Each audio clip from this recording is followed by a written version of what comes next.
Hello everyone, welcome to Let's Get Political. I'm your host Logan Zimmerman, and on today's show we have to be talking about the Pete Buttigieg visit to Ohio. Now, I haven't talked anything about this on the channel. I haven't even talked about the train derailment, but it's basically all over the news, right? You can't miss it, you can't see it without it being somewhere. So basically everyone knows at this point that a train derailed with toxic materials in East Palestine, Ohio. And obviously, 2 to 3 weeks, the Biden administration didn't get involved. They've been keeping their hands off. You know, they're too busy playing with Ukraine right now. Okay, that's what they're at. They're too busy giving our taxpayer money to Ukraine. But anyway, I digress. So Trump made a visit the other night, and he actually gave the people of East Palestine supplies, water, food. He gave, I think he went down to a McDonald's and fed the whole fire crew. But if you guys don't know everything that's going on in East Palestine, basically to sum it up briefly, like I said before, train derailed, it released a bunch of toxic materials in the air, a lot of people are sick, a lot of people are not doing too good, people are coughing up blood. If you can, please pray for the residents of East Palestine, Ohio. But getting back to the Pete Buttigieg visit, Pete Buttigieg was basically forced to go, okay? This man, Pete Buttigieg, is so incompetent of doing his job that he decided to wait 3 weeks after everything's already gone down. Trump already visited and did his, little thing. Pete Buttigieg decided to go because it made Biden look extremely bad. Okay, the former president is doing more than the current administration is. Ooh, that's bad. But all that being said, Pete Buttigieg finally went, and someone asked him a very good question. Now I'm going to play the clip for you guys right here, and I'll come back with my overall thoughts on it. Take a look. Sorry, Pete. I just have a quick question. The American public doesn't seem to be very confident in your ability to do your job. Will you be resigning anytime soon? I'm not here for politics. I'm here to make sure the community can get what they need. Will you apologize? I want to be Will you speaking to apologize for the leaders, response? For the slow response, taking your Probably time? one of the big things. And let's go in here and get away from it. No apology? Probably one of the biggest. Yeah. What a joke, okay? First off, Pete Buttigieg, if you're watching, you need to resign, okay? You need to get out because obviously this is the biggest joke of a leader that we've had in a long time. And you're supposed to be the leader of the Department of Transportation, and you're now saying that you're not here for politics? Right. So let's go down the list of the current Biden administration's fails so far.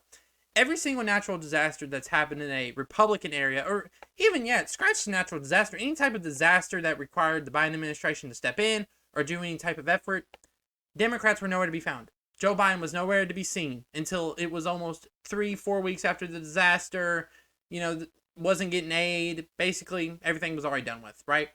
So, anytime a disaster happens, for the past 3 years, any type of disaster that's happened in a Republican area, Democrats can't be found. They're kind of missing. They're not there. They can't be found. Federal aid gets withheld. A lot of crazy stuff begins to happen. Same thing with what happened in Florida with Hurricane Ian. But anyway, I digress. So, obviously, when Pete Buttigieg says, I'm not here for the politics, you are.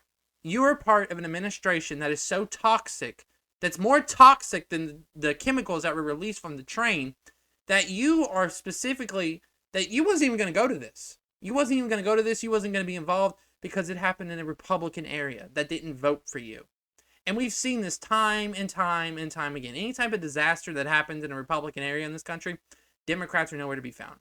Or they show up when it's too late. Pete Buttigieg is like that.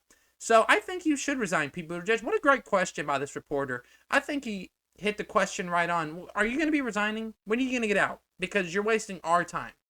So, it just amazes me that Pete Buttigieg wants to stay in here and say, I'm not here for the politics.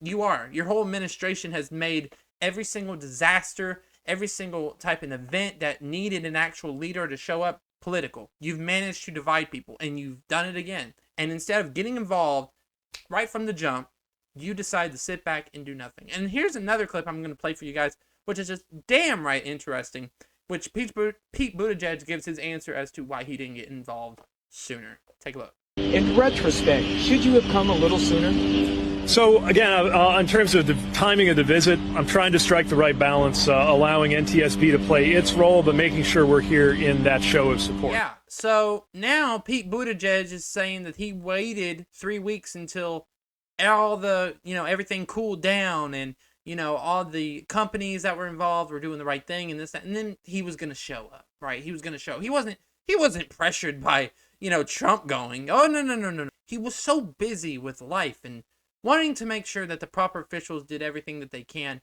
to make sure that their jobs were done and accurate and everything was all nice and tidy before he visited. Complete and utter BS is what I say. That's foolishness. If that was the case, then he would have said something. He would have made that known to the general public. Hey, I am going to wait until all the dust settles. I'm going to wait until, the companies, Norfolk Southern does what they need to do, and I'm going to wait until then to show up. So you waited 3 weeks? You had to wait 3 weeks? Why didn't you go sooner? So you waited 3 weeks. People getting sick, people coughing up blood, people going to the hospital, people breathing in toxic fumes for 3 weeks, and you're nowhere to be seen. Once again, a Biden official does not care. If you don't vote for them, they do not care about you. You are the scum, the bottom of the earth. They're going to treat you exactly like Nazis. They're going to treat you like human scum. They don't care you're coughing up blood. We're seeing it right now in a small town in Ohio. A small town in Ohio. People are coughing up blood. And Pete Buttigieg uses the excuse of, I wanted to make sure all the proper things were in place before I showed up. Give me a break. But thank you for watching this video. Let me know what you think in the comments below. Don't forget to like, comment, share, and subscribe. And we'll see you in the next video. Bye, guys.